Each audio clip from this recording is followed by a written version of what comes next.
O Museu Regional de Vitória da Conquista funciona num casarão construído no final do século XIX, onde morou Dona Henriqueta Prates. Fica localizado na Praça Tancredo Neves, antiga Rua Grande. Desenvolve atividades pedagógicas com escolas, realiza exposições, lançamentos de livros, palestras e exibições de vídeos. Aberto de segunda a sexta no horário comercial e no domingo das 14 às 17 horas.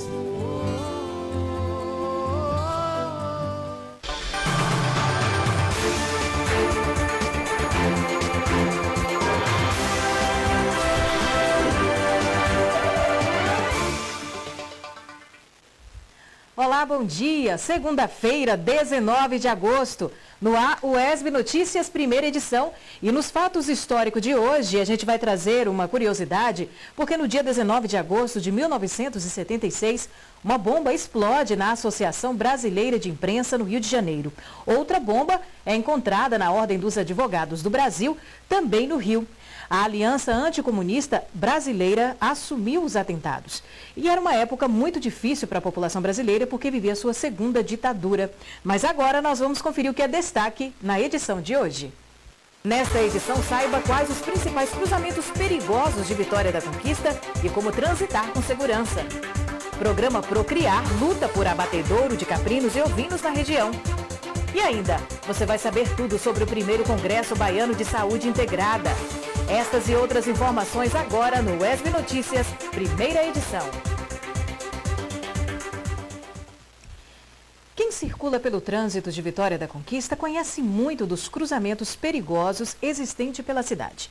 E a Prefeitura reconhece a deficiência de sinalização em alguns dos pontos de conquista. Vamos ver mais detalhes na reportagem a seguir. Márcio Valério é um sobrevivente de um acidente de trânsito. Essas imagens, gravadas por uma câmera de segurança de um restaurante, mostram o momento do acidente que aconteceu em agosto do ano passado. Márcio estava indo ao trabalho de moto e no cruzamento entre as avenidas Valdemar Saporto e Otávio Santos, no bairro Recreio, em Vitória da Conquista, foi surpreendido por um caminhão. Quando eu freiei, eu fui parar debaixo do caminhão, né? E ali para mim foi muito difícil porque era a minha mão, né? Todos os dias eu passo por ali, né? E me deparei com essa situação. Foi muito ruim para mim. Esse cruzamento é conhecido por vários outros acidentes. E não é só ele na cidade. O da Avenida Rosa Cruz com a Presidente Vargas, da Avenida Luiz Eduardo Magalhães com a Presidente Vargas, e esse da Avenida São Geraldo com a Avenida Monte Castelo, no Alto Marão, por exemplo, são alguns dos cruzamentos considerados perigosos pela população. Essa é a cruzamento de março. O caminhão fugiu sem dar ajuda e quem sobreviveu a contar a história era dos órgãos responsáveis, medidas para ajudar a evitar mais acidentes. Na minha opinião, que tem uma falha muito grande da Prefeitura Municipal de Conquista, né?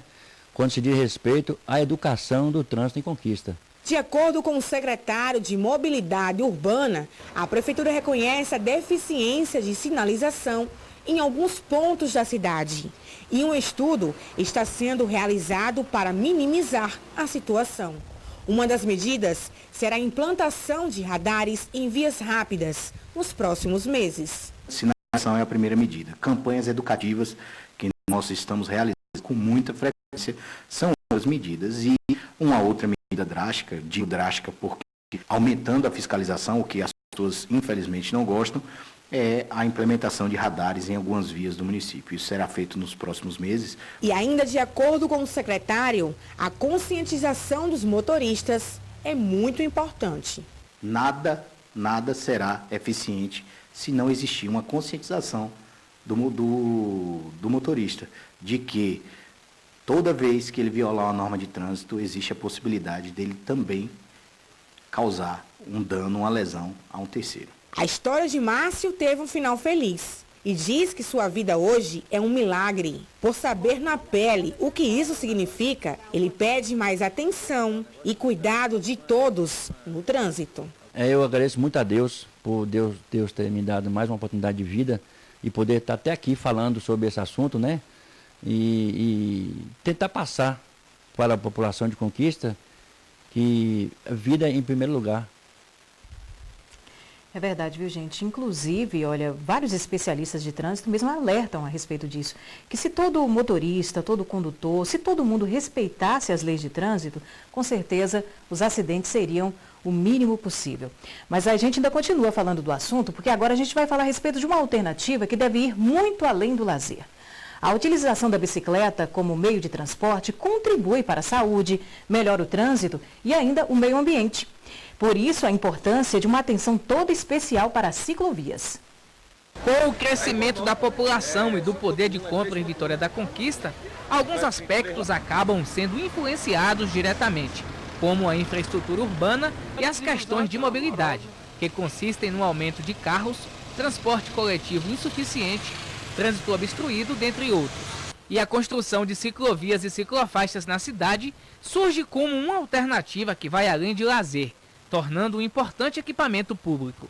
A ciclovia, a ciclofaixa, ele vem trazer mais segurança para o usuário das vias, para o ciclista que utiliza as vias públicas do município. Então a ideia é exatamente trazer segurança para o ciclista.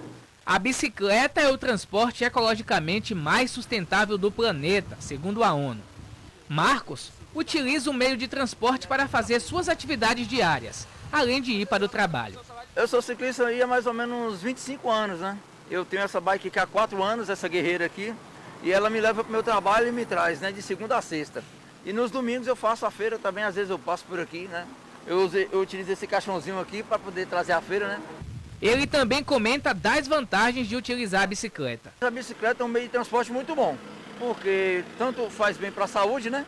Como o dia a dia, que a gente não tem que pegar trânsito, né? E de moto você está tendo que pegar trânsito, parando nos sinais e tudo, né? A ciclovia é um espaço separado fisicamente para o tráfego de bicicletas. É o modo mais seguro, porque há um isolamento impedindo o contato com os demais veículos. Na ciclofaixa, a separação não é física. Ela é feita apenas com uma faixa pintada no chão e olhos de gato. É mais barata que a ciclovia, pois usa a própria estrutura da estrada.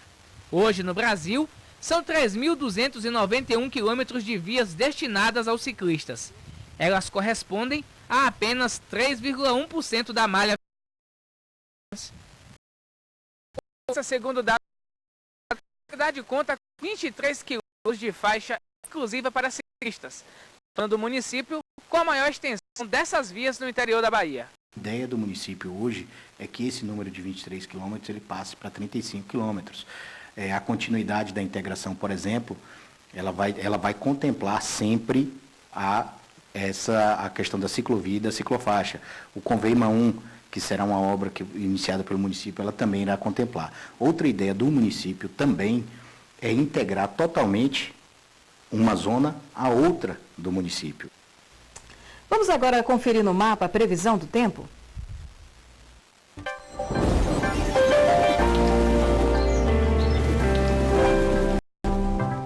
O sol apareceu nesta manhã em Vitória da Conquista. Agora de sol entre nuvens. A temperatura mínima na cidade é de 13 e a máxima de 28 graus. Agora vamos conferir a visão do tempo para outras cidades da região. Em Aiquara, a tarde segue com sol entre nuvens, mas com possibilidade de chuva a qualquer hora. A variação térmica fica entre 18 e 30 graus. Em Amargosa, o tempo segue instável nesta tarde, com algumas aberturas de sol e possibilidade de chuva. Os termômetros variam entre 18 e 26 graus. Já em Cordeiros, o céu continua parcialmente nublado. A cidade registra a temperatura mínima de 14 e a máxima chega a 29 graus. E depois do intervalo, Conquista cedia primeiro Congresso de Saúde Integrada. Agora são 11 horas e 54 minutos, voltamos já.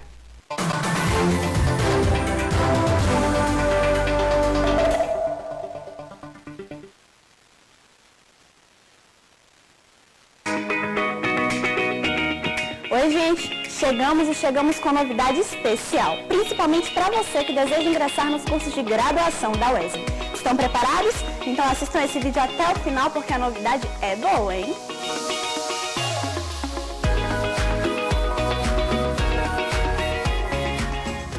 Vem aí o vestibular UESB 2020 e se você quer se dar bem no processo seletivo, fique atento, porque a UESB já divulgou a lista das obras que serão cobradas nas provas.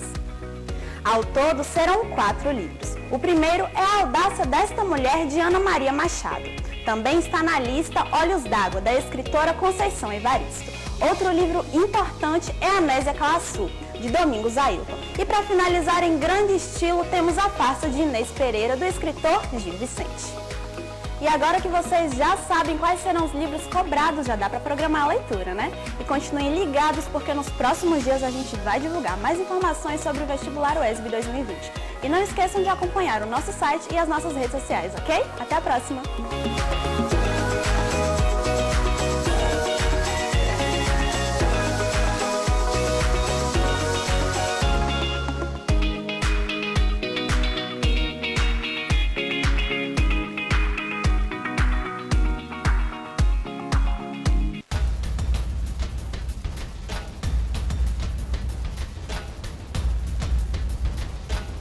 Diminua a velocidade ao dirigir em pista molhada para chegar bem.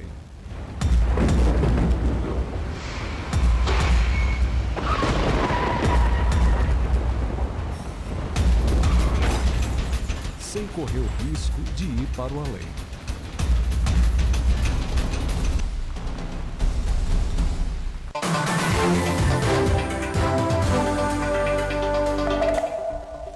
De volta ao UESB Notícias, primeira edição. Olha, no último sábado, Vitória da Conquista sediou o primeiro Congresso de Saúde Integrada. Veja mais detalhes na reportagem. Discutir ações de saúde com trabalho multidisciplinar foi um dos pontos abordados no primeiro Congresso Baiano de Saúde Integrada, que reuniu palestrantes de destaque em dos alunos. É fundamental a disseminação de conhecimento de forma integrada, multiprofissional. Ou seja, agrega não somente a medicina, como também outras profissões como farmácia, enfermagem, nutrição, psicologia. Trouxemos esse ano duas pessoas de renome internacional, que foi o doutor Selmo Curto e o doutor Marcelo Zugaibe, que tem uma importância fundamental no cenário tanto da clínica médica quanto no cenário da obstetrícia e da ginecologia. E isso, logicamente, para o universo nosso, dos profissionais de saúde, tem uma importância fundamental. Um dos momentos mais aguardados no Congresso foi a abordagem sobre as causas da pré-eclâmpsia e eclâmpsia. A eclâmpsia é a principal causa de morte materna no nosso país. Falamos sobre como diagnosticá-la, como abordá-la e como preveni-la. E é uma oportunidade muito importante porque a infraestrutura na área de saúde e a atuação do obstetra durante o pré-natal é fundamental para que nós possamos evitar a eclâmpsia. Estudantes das diversas áreas da saúde tiveram a oportunidade de atualizar os seus conhecimentos através do primeiro Congresso Baiano de Saúde Integrada. Durante o evento, foram discutidas estratégias para a promoção à saúde, bem como o tratamento para as doenças existentes. O Congresso tratou de temas comuns na prática clínica, sobre o cuidado integrado entre as áreas da saúde, além de estimular a produção científica. Quando a gente começa a olhar a nossa grade curricular, a gente entende que o profissional por si só não é capaz de poder oferecer todo o cuidado ao paciente. Então houve a necessidade de criar esse congresso na medida em que a gente pudesse reunir todos os profissionais da saúde para poder garantir o que o SUS já garante por lei, que é uma atenção integrada ao paciente. Os participantes do evento também tiveram a oportunidade de discutir sobre as causas de tratamento para o acidente vascular cerebral, o AVC, maior responsável por mortes no Brasil. Um AVC pode ser prevenido, existem alguns fatores de risco, como a diabetes, a hipertensão, o tabagismo, o abuso da bebida alcoólica. Esses fatores eles podem ser modificáveis e podem ser preveníveis. Olha, o Procriar tem contribuído muito na agricultura familiar aqui da região. Mas a falta de um abatedouro de caprinos e ovinos tem sido um desafio para o programa. O Programa de Apoio à Caprinovinocultura Procriar firmou parceria com o poder público e a iniciativa privada para garantir o abate de caprinos e ovinos.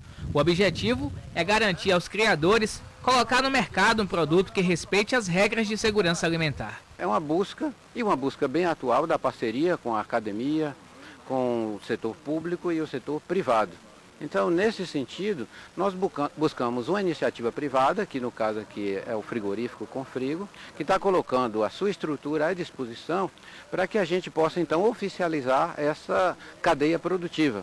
Então, na parte do setor público, nós temos a universidade, temos as diversas prefeituras aqui da região, que estão criando meios de logística para que esses animais cheguem até o abatedouro. Os trabalhos foram iniciados no mês de julho.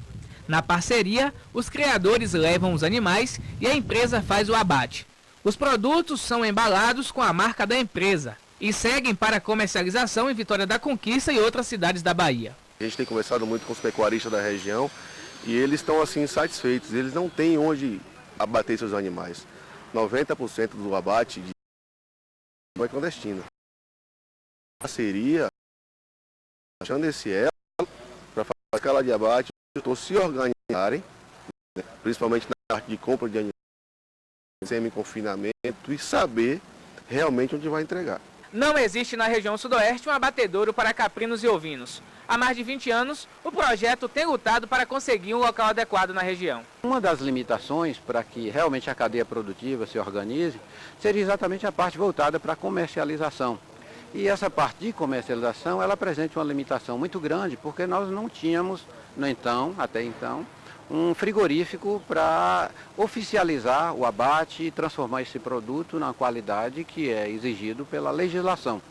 Esse veterinário alerta sobre as doenças e ressalta a importância de consumir a carne de qualidade. O trabalho frigorífico ele é de suma importância, né? Quando a gente fala de segurança alimentar, quando a gente está sempre voltando para os produtos de origem animal, né? Nós temos várias doenças, zoonoses, que podem ser transmitidas quando a gente faz o consumo de carne não selecionada, doenças como tuberculose, por exemplo, que é uma zoonose. Então, a gente precisa sim desse apoio do frigorífico e isso também ajuda a melhorar um pouco o preço nas cidades, né? Porque a partir do momento que o produtor ele tem uma saída certa para esses animais, ele meio que consegue estabelecer um preço melhor dentro do município. Vamos agora mudar de assunto e falar de esportes. Já está com a gente aqui o Tiago Henrique, que acompanhou ontem um jogo aí pelo Intermunicipal, que inclusive a TV UESB está fazendo a transmissão desses jogos.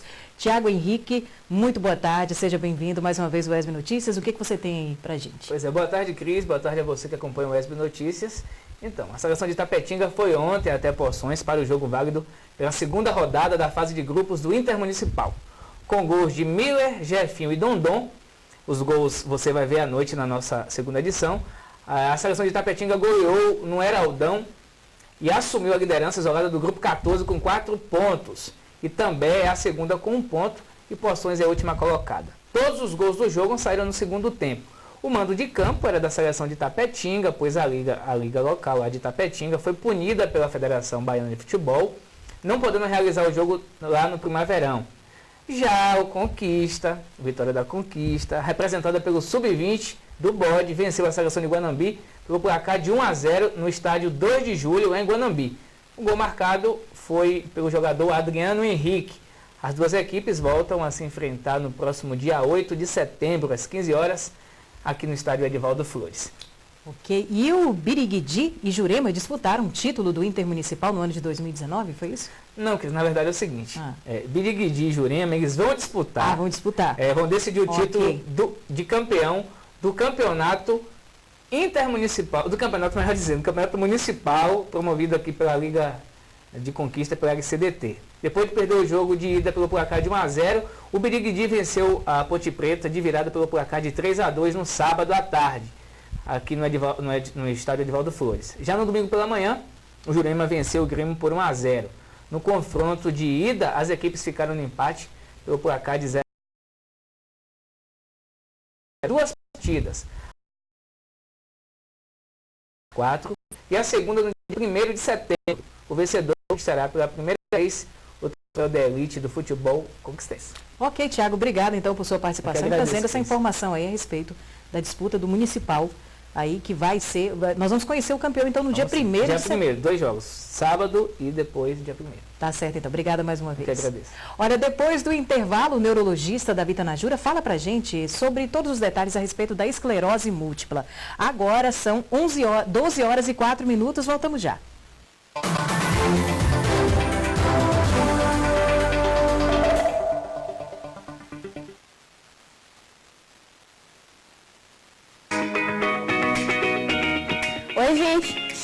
chegamos com novidade especial, principalmente para você que deseja ingressar nos cursos de graduação da UESB. Estão preparados? Então assistam esse vídeo até o final porque a novidade é boa, hein?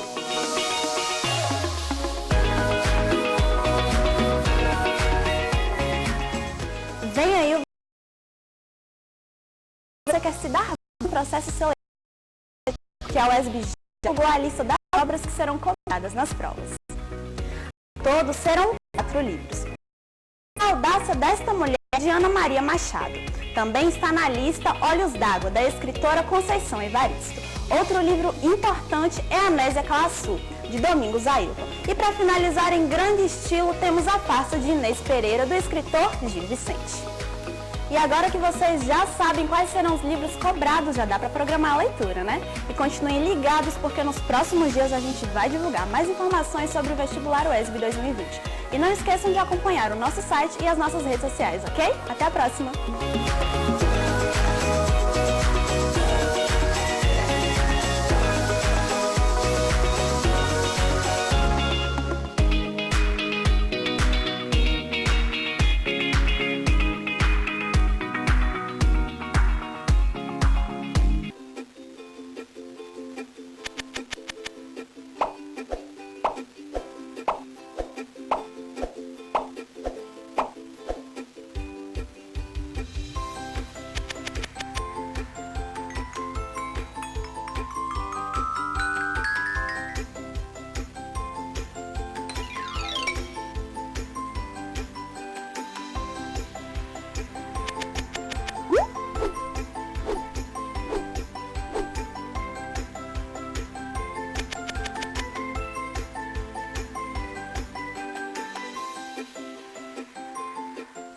Faço minha parte.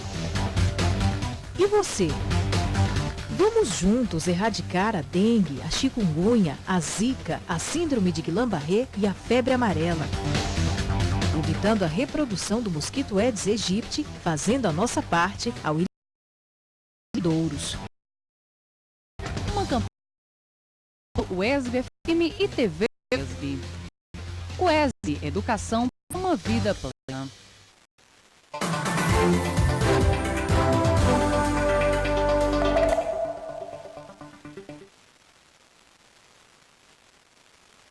De volta ao UESB Notícias, primeira edição. Agora a gente vai falar a respeito do Agosto Laranja, que é o período onde se intensificam as campanhas de conscientização a respeito da esclerose múltipla. E nós vamos conversar com o doutor Davi Tanajura, que é coordenador do SEUAS, professor da UESB, professor também da UFBA, neurologista. Vai trazer algumas informações para a gente a respeito do assunto. Doutor Davi, boa tarde. Seja muito bem-vindo ao UESB Notícias. Boa tarde, eu que agradeço. É sempre um prazer estar aqui falando para a TV UESB. Antes da gente começar a falar de forma mais aprofundada sobre a esclerose múltipla, algumas curiosidades. Por que o Agosto Laranja? Por que a cor? Bom, o Agosto Laranja é um mês de conscientização da esclerose múltipla, então é durante o mês todo de agosto, é uma data promulgada por lei, inclusive. Então, o 31 de agosto, o final do mês, é a data que marca a conscientização em relação à esclerose múltipla. E a cor laranja foi escolhida por ser uma cor vibrante e que representa bem a população jovem, que é principalmente pela doença do idoso relacionado com esclerose múltipla. A doença ela é mais prevalente em jovens, principalmente de idade entre 20 e 30 anos. É uma questão curiosa que o senhor traz, doutor, porque muita gente ainda tem essa visão de que a esclerose, ela acomete mais indivíduos de uma determinada faixa etária, ou seja, a população idosa. Mas os índices que são apresentados é que, principalmente mulheres jovens, elas são diagnosticadas com essa doença? Isso, a questão é que em neurologia, em medicina, existem diversos tipos de doença que são chamadas de esclerose. A gente tem a esclerose múltipla, que é a doença da qual estamos falando. Temos a esclerose lateral amiotrófica, que é uma outra doença, e tem aquela esclerose que é mais relacionada com o idoso, que é um termo que já está em desuso, que é relacionada com a demência vascular, pessoas acima de 70 anos. Mas a terminologia esclerose múltipla é utilizada para essa doença que é mais prevalente em jovens. Quais são os sintomas, assim, os principais sintomas, pelo menos? Bom, os sintomas eles são os mais variados possíveis. A pessoa pode ter apresentações de visão ou dificuldade de enxergar, pode ter apresentação de sensibilidade, alteração na sensibilidade, alteração na motricidade, fraqueza em algum segmento do corpo, alteração na coordenação e alteração no controle dos esfíncteres, principalmente na hora de urinar. Os sintomas são os mais diversos possíveis porque a apresentação, a inflamação, como a gente fala, ela pode estar localizada em diversas partes do sistema nervoso central. Por isso que é chamada também de esclerose múltipla. Isso, são múltiplos focos, múltiplas lesões ou múltiplas inflamações. Como é que é feito o diagnóstico, doutor? O diagnóstico é um diagnóstico clínico radiológico, como a gente fala, então existe a apresentação clínica, algumas apresentações são mais típicas do que outras, algumas trazem mais dificuldades do que outras, e existe a parte do diagnóstico radiológico. Tem um exame de imagem, que é a ressonância magnética, e que mostra algumas características que fazem a gente pensar na doença. Muito importante também excluir outras doenças, que é o que a gente fala em relação ao diagnóstico diferencial. Então, a gente exclui doenças que parecem com esclerose múltipla, junta aquele quadro clínico com o quadro radiológico da ressonância magnética e estabelece o diagnóstico de acordo com critérios internacionais. Então isso faz a gente entender que a esclerose ela pode ser confundida com outras doenças? Sim, existem outras doenças inflamatórias ou autoimunes ou da imunidade que podem ter apresentações parecidas com a esclerose múltipla. E essas doenças, elas, pelos protocolos, inclusive pelo protocolo nosso de início de tratamento ou iniciar a medicação, elas têm que ser excluídas. Tem cura? A doença não tem cura, ela tem tratamento, os tratamentos estão cada vez mais eficientes, existem medicações que conseguem controlar o sistema imune ou a imunidade, impedindo que esse sistema ataque os nervos ou ataque a capa dos nervos, a bainha de mielina chamada. Então, os tratamentos eles estão amplamente disponíveis na nossa rede, que é a rede SUS. Existem diversos tipos de tratamento para os diversos graus da doença. E, no entanto, a doença não tem cura. A pessoa, geralmente, ela é tratada por longos períodos ou por um longo período. E a maioria consegue controlar muito bem a doença. Uma coisa que a gente precisa saber, doutor, existe uma causa específica para a esclerose múltipla, por exemplo? Bom, não existe causa específica. Ainda não se descobriu uma causa específica para a esclerose múltipla. O que se sabe é que existem algumas associações com infecções virais, alguns vírus da família da herpes, principalmente, e o que se sabe é que existe associação com alguns fatores ambientais também, exposição solar, deficiência de vitamina D. Então, parece ser uma doença multifatorial, como se fala. Muitos fatores envolvidos e não tem um só que seja a causa. Uma coisa que a gente gostaria de saber, uma vez diagnosticado com esclerose múltipla o paciente, ele fazendo um tratamento correto, ele tem qualidade de vida? Ah, sim. O tratamento correto ele é indispensável para o paciente ter uma qualidade de vida e atingir uma remissão da doença, né? Então, muitas pessoas tratadas, elas conseguem viver bem, trabalhar bem e estarem remitidas da inflamação ou da esclerose múltipla. Doutor, muito obrigada por sua participação e seus esclarecimentos sobre o assunto aqui no UESB Notícias. Eu que agradeço, sempre um prazer falar com a TV UESB. Olha, o UESB Notícias, primeira edição, fica por aqui. Outras informações você confere no UESB Notícias, segunda edição, a partir das 6 da noite. Nós voltamos amanhã, às 11h45 da manhã, aqui na TV UESB, canal 4.1. Uma boa tarde para você.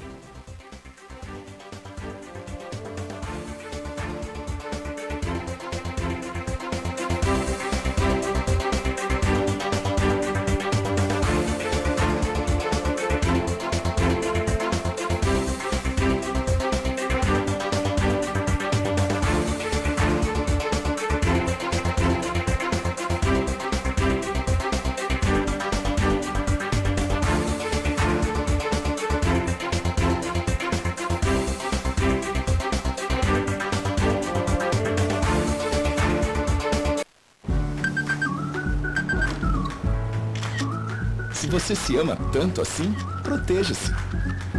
Tome as 3 doses da vacina contra a hepatite B. Ela pode evoluir para cirrose e câncer e levar à morte. Não compartilhe objetos que possam ter contato com sangue contaminado, como seringas, lâminas,